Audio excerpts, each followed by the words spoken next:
tell the story about when you were filming your special and Floyd showed up? Oh, yeah. That was... This is crazy. 2011. This is your first big Showtime. Yeah, this is the one. This is the one you've been working on. I was like, all right, this should do well. So let me set this up a little bit. You're already percolating. You're getting a lot of attention. You have the Think Like a Man. We just got done filming it. So Think Like a Man, it wasn't out yet, but it's not out yet. No. But even before that, you had some like big appearances. Was it Def Comedy Champ? No, well, it was the Mike Epps Live from the Nokia. Yeah, kind of got a little buzz going again about But you me. had some real buzz. You had this opportunity to do a special with Showtime. Yeah. Right. And this is at the time where like it was HBO or Showtime. This was also a time where Code Black came out of nowhere and did the Shaq All-Star Comedy Jam. Kind of blew Kevin up. That's yeah. So Code Black, the hot spot. And it was a time where Def Jam was gone, Comic View was gone.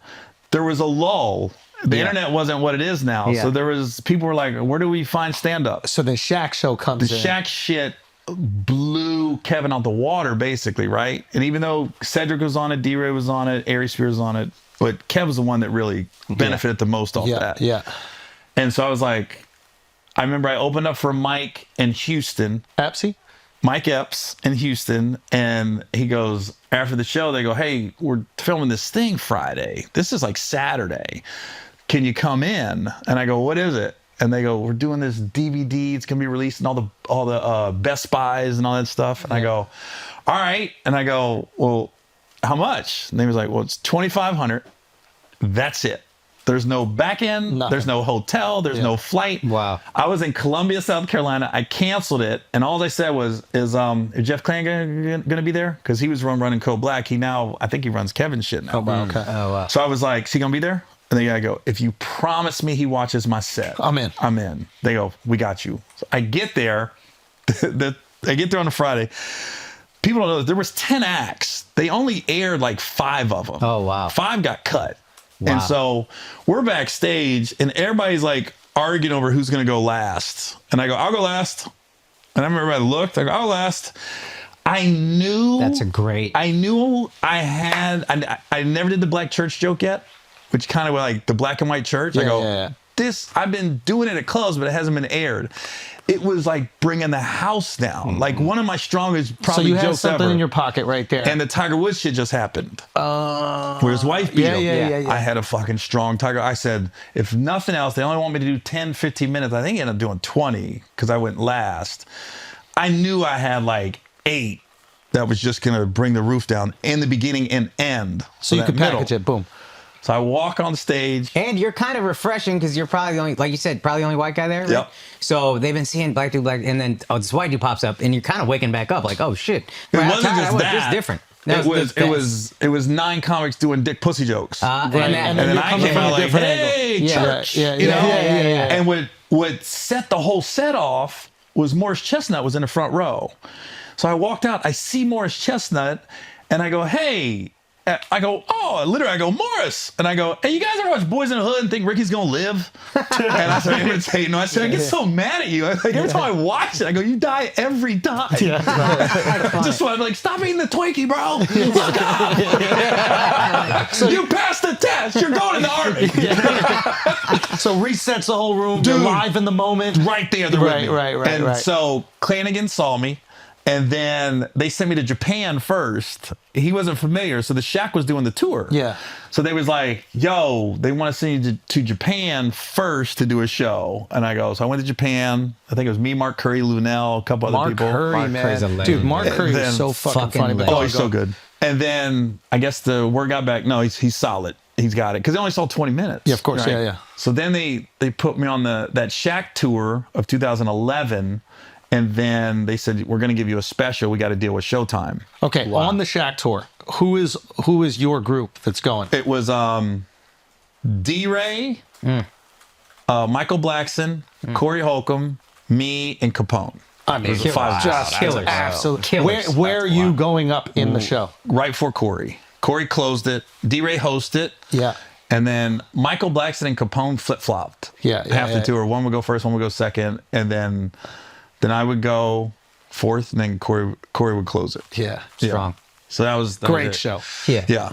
It was a solid show. And all of us kind of did our own thing after it ended. And then So they gave me the special. So I'm in Vegas. We stopped filming Think Like a Man like 2 weeks before I'm filming this. It's at the Mandalay Bay. And I just remember I'm on stage. It's sold out, but there's literally in the front 2 empty rows. And I'm going, why aren't they filling this? Keep in mind, weird. this is a theater, so rows are 20. That's 20 seats are just easy. Yeah. Mandalay Bay, the big theater there. I was Yeah. like, why is this is so weird? Why aren't they filling this in? I don't know. Floyd has called and said, I'm coming. I don't care if there's a special. The Floyd shows up. Floyd's the champ at this point. Yeah. He runs Vegas. He runs Vegas. He's bringing $1 billion every single time he does a fight. Wow. Yeah, I'm on stage and I see I'm 30, 40 minutes in, and a commotion happens. It's there's like all these people just, I thought a fight happened. Like, what's going on? And then it starts coming towards me, and I'm going, what the fuck is happening? You know, Floyd's a little guy. Yeah. He's in the middle of all these big bodyguards, and I'm going, what's going on? And then I see Floyd go, oh, Floyd!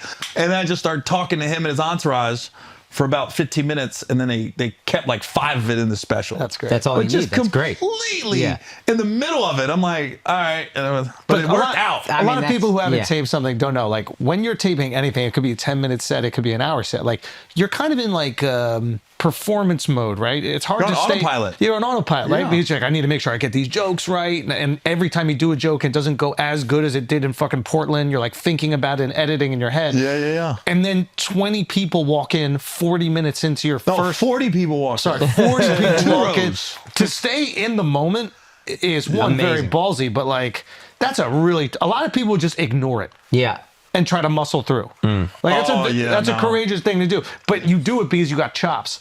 That's the thing. Like, you've done a lot of shows where people are walking in the middle. Yeah. You know what I mean? Like, if you go in that Shaq tour, if you went up first or second slot, people are still walking in. Yeah. True. You know what I'm saying? And that's the first time I met Floyd. That's the crazy part. Oh, I thought that he told you he was coming. No. I didn't, they told me he's coming, but they didn't tell me he's going to come in the middle of my set. the promoters are like, yo, well, we got the call, Floyd's coming. Yeah. I was like, oh, yeah, there it is. Look at all them people. Did you see it? Wow. Middle of the special. They're just they took over. I mean, yeah, that's like a nightmare scenario. Look at that shit. Nightmare. And they're all in the front. It is a nightmare, but it's also an amazing look. Oh, right? yeah. Like, to have Floyd Mayweather co-sign you during if you're your watching this special? at home and you're like, oh, who's this Gary Owens guy, you know? And then all of a sudden they see Floyd walk in and sit down, you're like, oh, shit. Why'd you throw amazing. the S on there?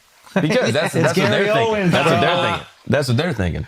But then just have Floyd sit down and start laughing, like, I mean, that's Here's amazing. what people don't know. Yeah. Right on the other side, Winky Wright was there. Oh, So we had Winky was there, and then Floyd came in too. In the moment, did you know, oh, this is going to play amazing? Or were you a little, No, you're just kind of going with it. okay. You're just kind of winging it. Were you roasting him at all? I told him about the Grand Rapids. I said, I just appreciate bringing all the Grand Rapids. You know what I mean? Like, oh my God. I said, if you in Grand Rapids right now, commit some crimes. Nobody's there. There's no store owners. There's no police officers. Does he have a good sense of humor? Yeah. He's Here's a the cool good thing about laugher? Floyd. I'll tell you this. If I'm in Vegas and he's in town, there's no phone calls made. He always comes and he buys tickets, as far as I know. I don't get the phone call saying, Floyd's coming, can you leave tickets? Wow. He's that's there, or I know for a fact when I did SLS, he bought them because I was on a door deal and we put the show together on like 3 weeks notice and it was not sold out. Yeah. So when I got the ticket counts, I go, we had a hell of a walk up. And then I was like, oh, there's Floyd again coming through the club. That's great. Did he talk to you after this? Yeah, he came backstage. That's where we met. And what was the vibe like backstage? He was real quiet. Hey, can I get a picture? That was pretty much it. Wow. So But he's did- been cool ever since. That's So awesome. he turns it up. He like turns it on when the camera's on. In other words. Oh, well, then we shot Think Like a Man 2 the next year in Vegas. And that's where I got to know him. Because he asked me to come by. They were going to go out one night, and he asked me to come by the house. Like, all right, me being the white guy, I literally showed up at the time he told me to come, and nobody's there, bro. Like, it's me and two of my boys. Like, why are we here so early? Floyd was getting a massage, Bro. Like, he was on the massage table, and he's like, it was just how you think of Floyd Mayweather versus Mayweather. The girls just massaging shit, and he's like, hey, what's up, G? I go, hey, how you doing? Yeah. Cincinnati, yeah, it's Midwest shit right here. Midwest shit. Yeah. He's just still talking. I'm like this.